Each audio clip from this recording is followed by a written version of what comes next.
This is the iPhone 12, and this is the Galaxy S20 FE. Both of these came out very recently, and they are unfortunately not the best phones that these companies have to offer, but in a way that's actually really good. So these are $700 and $800 phones, and the thing is, they get very close in terms of features and the actual user experience of the more expensive $1,000+ siblings they have. And the question then comes down to is, which one is better? So let's find out today. So let's start off and look at the build quality, material, and overall look and feel of these phones, just looking at everything. And right off the bat, you'll notice that the S20 has a matte finished back, whereas the iPhone has a glossy back. And I honestly prefer the matte. It just looks so much nicer, and it's a lot easier to maintain, and I definitely feel I prefer the feel of the matte as well compared to the gloss. It's kind of becoming a norm, which is good. I just wish that the 12 had the matte finish as well. The 12 Pros do, but the 12 doesn't. So that is something. The phones are actually, this is a plastic back and this is a glass back, but both of them do have aluminum frames. So frame-wise, you're aluminum, so you're good. I'd actually even say that durability is probably a little bit more headache-free on the S20 since you have a plastic back which won't crack, unlike the glass back of the iPhone. But it's undeniable that the iPhone feels way better in terms of just the feel in the hand. The iPhone also does have ceramic shield on the front glass, which is basically a ceramic layer that has been infused into the glass in the making process. I don't know the exact details of how it's made, and I'm not going to pretend to know. But the thing is, it definitely does a better job with drop protection from the videos that I have seen. And both of these phones have IP ratings, which is fantastic. Both are IP68, but they're rated very differently. The S20 FE is only rated for 1.5 meters, whereas the iPhone is rated for 6 meters at 30 minutes. So this has 4 times better IP68 resistance. It's been at least tested at 4 times better. So build quality wise, they're both pretty different, all together. You've got the kind of more curvy and just a general kind of phone feel that you expect with the S20 FE. This is a little bit more flat, completely industrial type design. And overall, I do prefer the iPhone here with that. And I think that build quality, materials, and all that wise, that the iPhone is definitely ahead of the both. So now that we've covered build quality, let's look at the displays. And both of these have OLED displays. This one is a 6.5-inch one. This is 6.1. But just because of the sizing and the packaging, this feels the S20 FE feels way bigger in the hand, whereas the screen size difference isn't that big. It's just the iPhone has smaller bezels, and it just is a little bit more well packaged overall. They have the AMOLED displays. This has support for 120 hertz. This is stuck at 60 hertz. This does have the higher pixel count, so this has a higher pixel per inch count. This is 460 versus the 407, but I'll be honest, very hard to differentiate with the naked eye. They both look pretty good. But I will tell you the one thing. Sure, the iPhone has a notch, which is very annoying, so you guys can see right here, there's that very large notch. But the annoying thing with the S20 FE is, if you've watched any videos I've made on it, is that even though this has a very small hole cut out, they have a stupid silver ring around it, which makes it look very distracting. I'll be honest with you, you can kind of learn, your mind will learn to ignore the notch, and a lot of apps usually don't use the top space anyway, so you kind of learn to forget about it. But with the silver ring, it just catches your eye, and even if you do try to forget about it, or your mind tries to get used to it, that silver ring kind of, the way light will reflect off of it, it will make things look worse. So I personally would take the iPhone 12 over this because of that issue alone. But I can very well understand why people would prefer to have a camera cutout instead of a massive notch. And one more thing I will say is that the iPhone has uniform bezels all around and they're the same size. The S20 FE, the top is a different dimension, the sides are different, and the bottom, the sides, and the top, they're all different sizes and shapes, and they're thin overall, but still it's a pretty noticeable bezel situation here, which I'm not a big fan of. I definitely do think that the uniform bezels add a very professional and just really quality look that the iPhones have seemingly been the only real ones to do this consistently, regardless of the price point or stuff. Now, moving on, let's talk about batteries on these two phones, and I've extensively used both of them, put them through their paces, heavy usage, less usage, kind of middle ground as well, and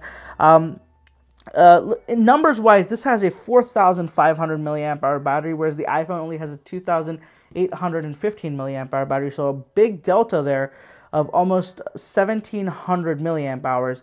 But the real world just is a completely different story, because with the S20 FE, I was getting about 5 to 6 hours of screen on time consistently, and this was with 5G turned on, both with 5G turned on, I will mention, and I was getting 5 to 6 hours, maybe peak 6 hours sometimes, but realistically it was more in the neighborhood of 5 hours, sometimes less, sometimes more. Not the best, consistent experience with the battery life, but it's not bad in any measure, but heavy users will notice. The iPhone 12 in real world, I was very concerned about this, but the battery life when you are not out and about and using 5G a lot is very good. So I got about 7 to 8 hours minimum of screen on time with the iPhone 12 when I was mostly on Wi-Fi and not using things like maps or navigating and things. When I did use maps, when I was using 5G a lot, I got about 6 hours of screen on time. So with heavy load, this dropped down to about 6 from about 8 to 9.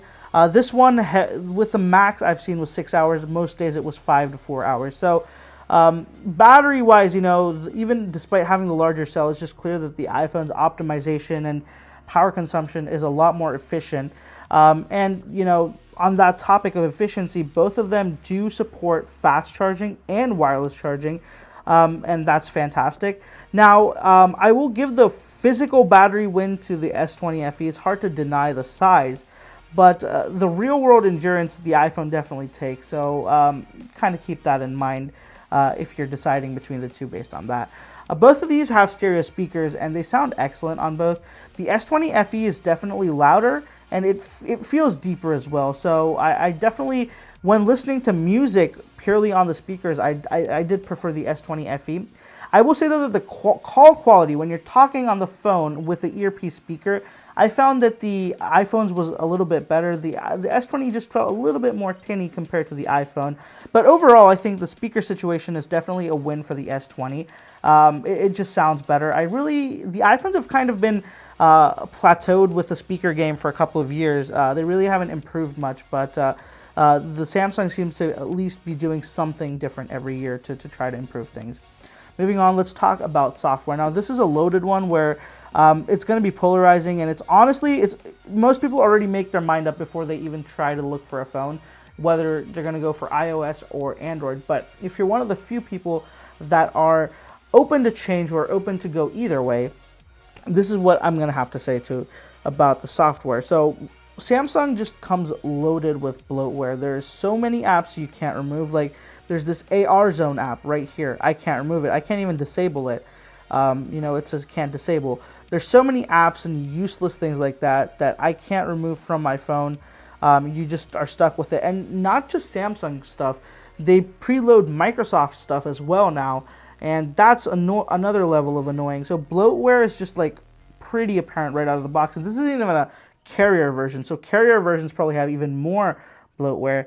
Overall, I will say One UI is pretty decent, but the notifications are a mess, right? There's way too many unneeded notifications that you just can't get rid of. One major one that I've been noticing both with the S20 FE and the S20 is if you have Wi-Fi calling turned on, every couple of hours it'll keep notifying you about Wi-Fi calling settings have been updated. I think it's a bug or something, but it has been driving me crazy, and you can't do anything about it. I tried to turn it off, but since it says it's a system notification, it won't let me turn it off. Very annoying. Just it feels clunky sometimes. It doesn't have that polish that some of the other Android skins have. One UI definitely has a big leg up with features and just software and a lot of cool gimmicks here and there, but that polish is missing. One other thing that I'm very upset about with with even all the Android phones, actually not just Samsung, is updates are very slow, very slow. So I just got the October security patch at the end of October. The security patch should be released in the first couple of days of the month. And even security updates, Samsung is delaying with on a phone that's only 2 months old, or not even 2 months old at this point. It's only like 6 or something weeks old. So that's just frustrating. I really don't like that. iOS comparatively, it does have its downfalls, but overall it's such a buttery smooth experience, and just the animations and the way it moves, really it tricks you into thinking sometimes that it's way, it's just like, even with the this has 120 hertz, but when I'm swiping around, it's very hard for me to see, to tell this has 120 hertz and this only has 60. Just the smooth animations and everything, and just the speed of iOS is so good. It's just getting closer and closer, even without having to go to the higher refresh rates. And it's just, performance-wise, it's definitely way more optimized. It can get away with much lower power usage. It can get away with much less RAM, and just overall, everything feels very, very good. I'll give you the quickest test I can think of, which is open up Twitter and refresh and go to the top, and you guys can see both of them just do absolutely fine on both. Performance software-wise, they're both sitting neck and neck right now. But the one thing I will say is that the iPhones have a history of being able to get up and get these updates for years to come. So if you buy this iPhone now, a very good chances that you'll be getting updates all the way up to 2026 on this iPhone. With Samsung, they promise 2 to 3 years, but really those updates are so delayed and stuff. It really just it's you're lucky to even get one, is what it's like. So software-wise, I am going to pick the iPhone. Now, this is so tough that I think it's hard to just be make a blanket statement, but since there has to be a winner, for me, the iPhone is definitely the clear one. If this was a Google Pixel, or if this was even Oxygen OS, I would have, maybe it would have been a little bit more of a competition, but between One UI and iOS, it's just iOS is clearly the better one software-wise. Moving on, let's finally talk about performance, kind of hinting towards that towards the end there with the sort of software section. The both of these phones have top of the line processors. So this has a Snapdragon 865 and 6 gigs of RAM. This has an A14 Bionic and 4 gigs of RAM. In real world usage, both of them have absolutely fantastic performance. But the Apple's A14 always just seems to dominate the benchmarks. I ran a Geekbench, and I got on the iPhone, I got a single core score of 1587 and a multi-core score of 4034. On the other hand, with the S20, I only got a Geekbench single core score of 896 compared to the multi-core score of 3032. So almost halfway down on the single core, and 1,000 less, a fourth down on multi-core. So benchmarks, I don't know what Apple's doing, but they absolutely kill it. And even with longer term performance, I've seen that iPhones just seem to age well. The processors are so good. It has a lot of power. But one thing I will say is that for apps that us normal people use, email, Twitter, Facebook, Instagram, music, Chrome, Safari, that you won't really see too much of a difference in performance. They both perform equally good in that aspect, and they just they blaze through it. So performance is honestly a non-issue on either phone.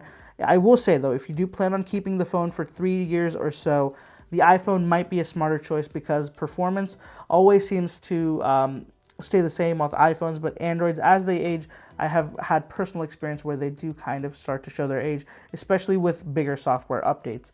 And finally, let's move on and talk about the cameras. So, Samsung has been very generous with their camera system. You've got basically the same setup as the Galaxy S20 with a different telephoto lens.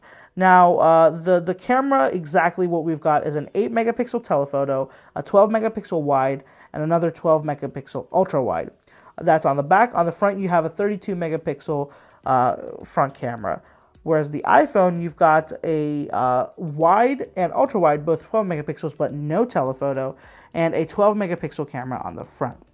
So the S20 definitely has the wider array of cameras here. But the question is, I've often seen this with Android. They go for quantity over quality. So let's do this. Let's get into comparing these photos and videos from both of these phones. Let me show some photos side by side, and you guys can be the judge and decide which ones you think are the better ones, and just kind of, I'll give you guys my blanket statement on that as well. And finally, we can go ahead and just see where they stack, because cameras have definitely been the focus of marketing very recently with phones, so it should be a good idea to gauge them based on their camera performances.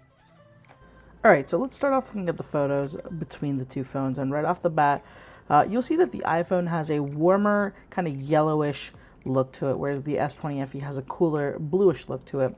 Both of these photos look quite similar. The one thing I will say is that the detail on the iPhone is definitely a lot better, especially when you look at my fingers, when you look at the key itself, it definitely looks better. And when we look at the top part of the photo, the grass is also just a little bit greener, than the color there is just overall better. So moving on, looking at this photo, they're pretty similar. The one thing I will say is the iPhone has slightly darker color. And one more thing that's very apparent is that the detail on the iPhone is definitely higher. When we punch in a little bit, especially on the Dallas-Fort Worth International Airport board, that emblem, things are definitely darker, more contrasty. You can see things. The detail is definitely higher there compared to the Galaxy S20 FE. Moving on, another photo where things are for the most part similar, but there is one key difference, and that is with just the dynamic range and exposure. The way that the iPhone handles it is just a tiny bit better, because you can see with the headlight of this Mustang, on the S20 FE, it looks like it's just one bright light, but the iPhone 12, you can clearly see it's actually 3 LED strips compared to just a bright light. Similarly with the turn signal as well, you guys can actually kind of see the more individual bulbs there below the headlight compared to the S20 FE, where it just looks like a brighter orange light. Besides that, the background and everything else is quite similar. So the best part of this photo is definitely the exposure on the iPhone end of things. Everything else pretty much trading blow for blow. So here's an image where the S20 FE actually, I think, does a little bit of a better job. The background, especially the trees, they have a lot more detail. It's just overall brighter. It looks a little bit better. The iPhone has a more darker look to it. It just it doesn't look as bright as the iPhone does. The colors are definitely a little bit more contrasty and on the darker end, but with details, definitely the Galaxy S20 FE just looks like the more informative picture, for the lack of a better description there. There's just more to see in this photo. So here's a look at the ultra-wide angle lens on both of these cameras, and there's two parts to this photo. There's the foreground, and then there's the sky, the backdrop of the photo. The iPhone 12 nails the backdrop. The dynamic range just looks fantastic. Kind of, you can see the sky going from like light blue to white to yellow to orange. With that sunset, whereas the Galaxy S20 FE just looks like a huge white flash. However, with the Galaxy S20 FE, the foreground, the grass, the park bench there, that looks way more brighter, and there's a lot more detail there compared to the iPhone 12.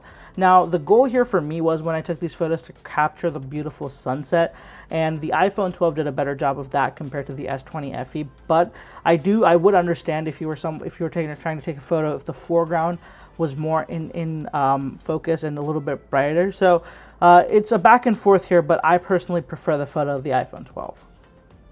So moving on, let's look at the maximum zoom of both of these cameras. So the iPhone 12 does not have a telephoto lens. It's just kind of the big downfall there. The S20 FE does, and it can go up to 30x hybrid zoom, whereas the iPhone can only do 5x digital zoom. Even the 30x there is basically digital zoom, but it does have a telephoto lens that helps it look better. And overall, just the zoom, especially when we punch it on the iPhone, almost the same level that the S20 FE is, you can clearly see just there's a big night and day difference. That telephoto lens really makes a big deal. And if you're trying to take photos from a big distance, buy the S20 FE or spend a couple more bucks and get the iPhone 12 Pro.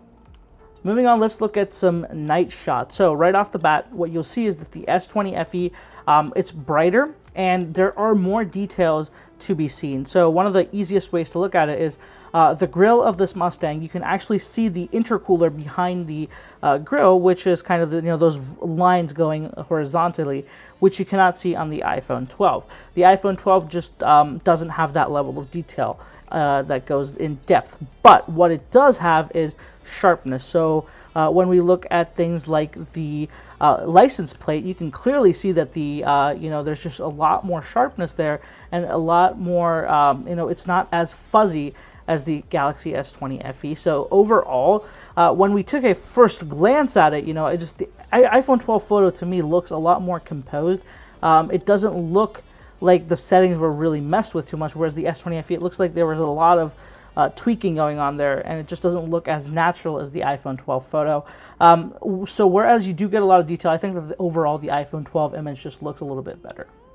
And here's a downside of the S20 FE's camera that I have noticed, is that when you take night shots, it just doesn't do that good of a job. Even if you try to keep it super stable, your hand does have natural movement, so it's going to move around a little bit. So a lot of times the photos are shaky unless you get it on a tripod or you're absolutely rock solid still for like a couple of seconds. It's going to become kind of slightly blurry. So this photo that you're seeing, I took at least 4 times on the S20 FE because I thought it was a fluke, but it is just kind of this blurry result that you get. The iPhone 12, I took this photo once, and that was it. You got that image. So you can clearly see that Mustang badge there. It just looks so much sharper, and there's just a lot more detail compared to the S20 FE. So here's a final just night shot to give you a final wrap up of the rear cameras, and they look pretty good. Both of them do a really good job at night. I just think there's 2 different takes here. So they process things a little bit more differently. The iPhone 12 doesn't mind being darker, but having more detail and being real to life. The S20 tries to brighten things up, but in this situation, it doesn't brighten things up as much as it did on other photos. But on the whole, both of these photos look pretty decent. And, they're not the greatest that you're going to get, but night mode shots are difficult, and they're quite new relatively on these phones. So, of course, I can give it a pass. So let's wrap things up with the front camera.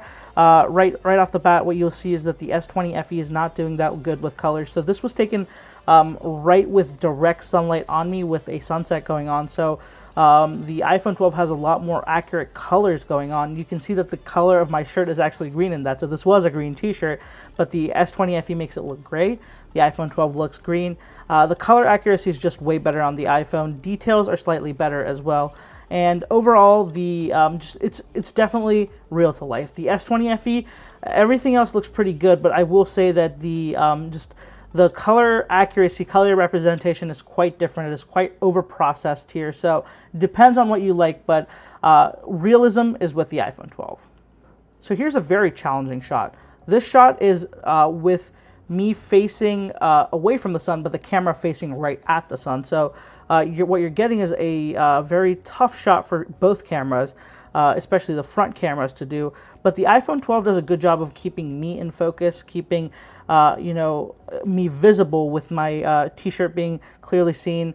With the S20 FE, everything is kind of, with me, I look way darker, but the sky is a lot better. You can actually see the kind of dynamic range with the sky a lot better compared to the iPhone 12. The iPhone 12 just looks like a huge white, flash compared to the S20 FE. So give and take here on both sides, but I think overall, just because the iPhone 12 keeps me so much more in kind of play with this photo, it definitely is the better one in this one.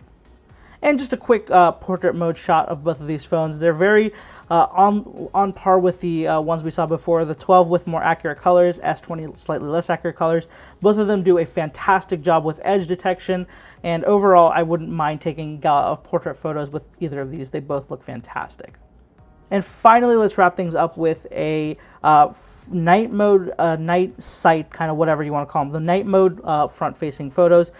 This one, the iPhone 12 just does a better job right off the bat. There's no competition. Look at the t-shirt, the color, the dynamic. The detail. It just looks way better.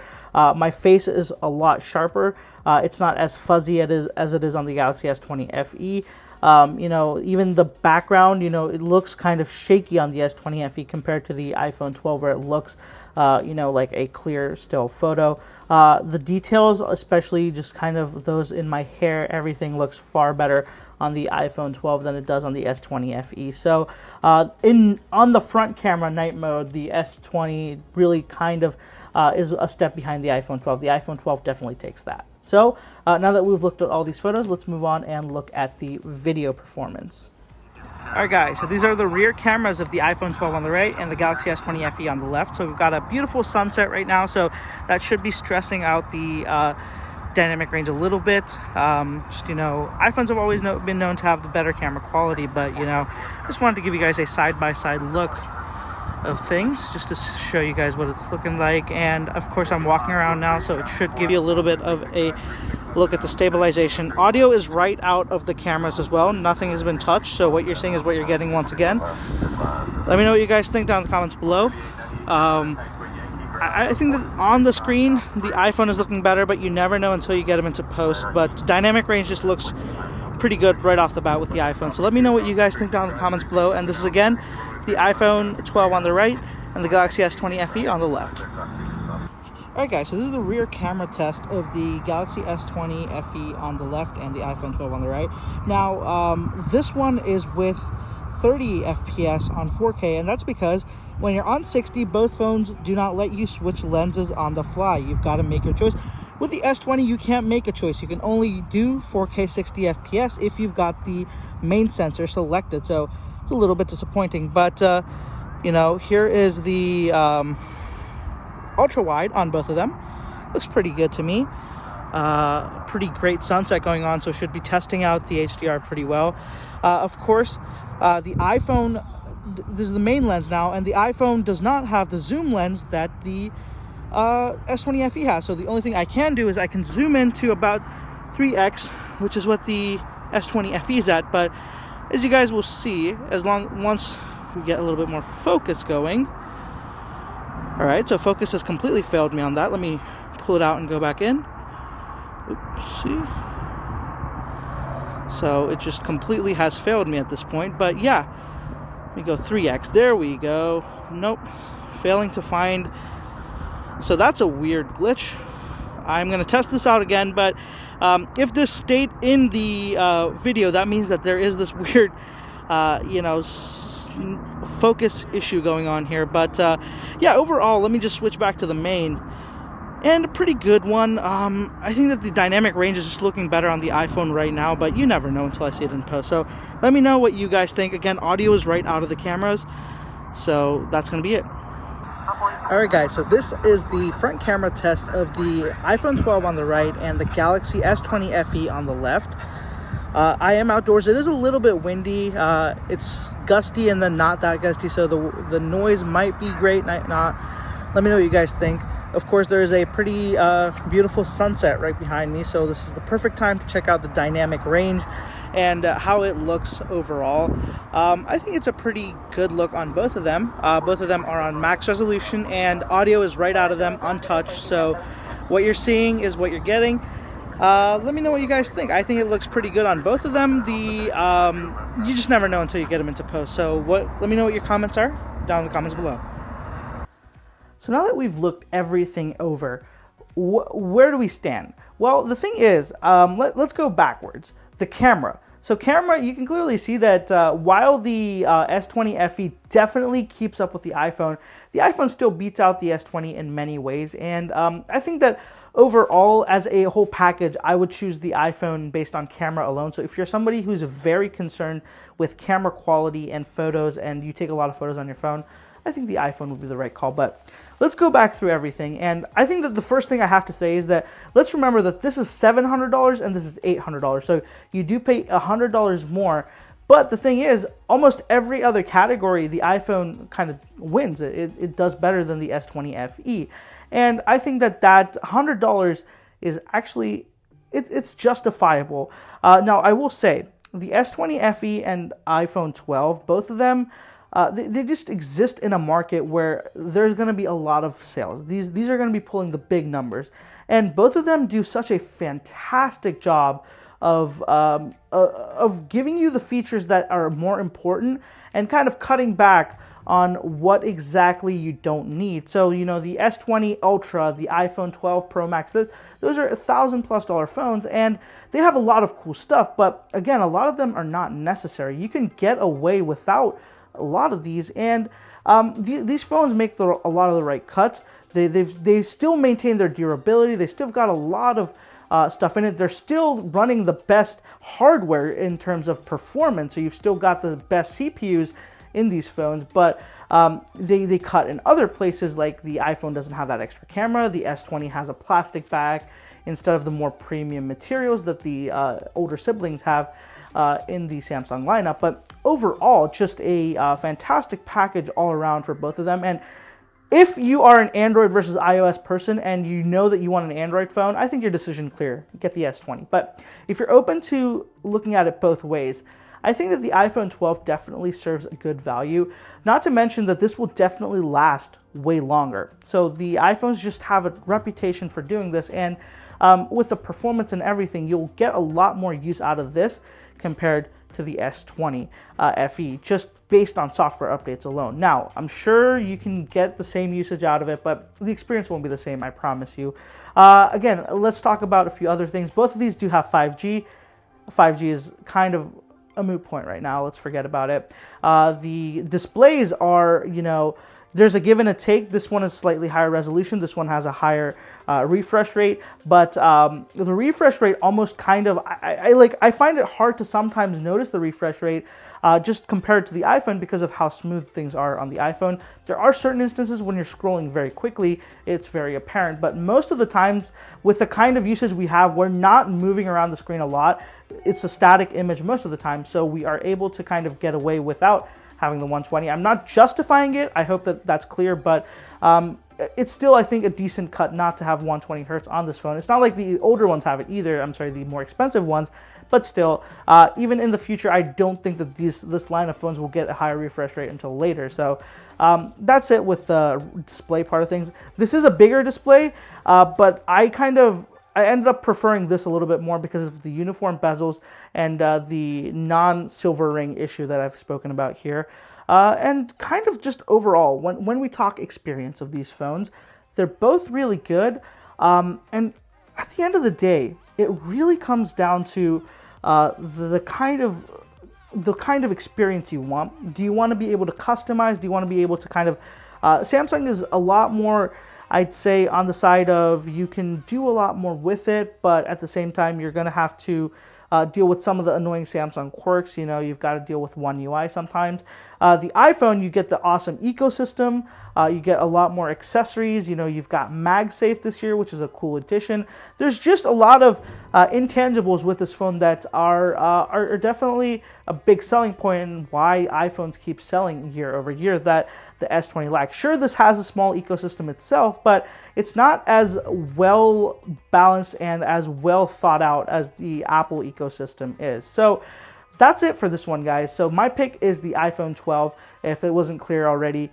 But I think that the S20 FE puts up a very good fight, and I really do think that this actually is a better choice for some people. It's just those people aren't the majority here. So that's it for this one, guys. If you have any questions about either of these phones, I would be very happy to answer them down in the comments below. If you have any other queries, or if you just want to follow me on social media, I'll have all the handles right here on the screen, and of course down in the description below. If you want to check these phones out, I do have links to them on Amazon down there, so check that out if you want as well. And if you haven't already, be sure to subscribe to the channel. More iPhone and Galaxy S20 FE content coming soon. Thank you so much for watching, guys. I'll catch you in the next one.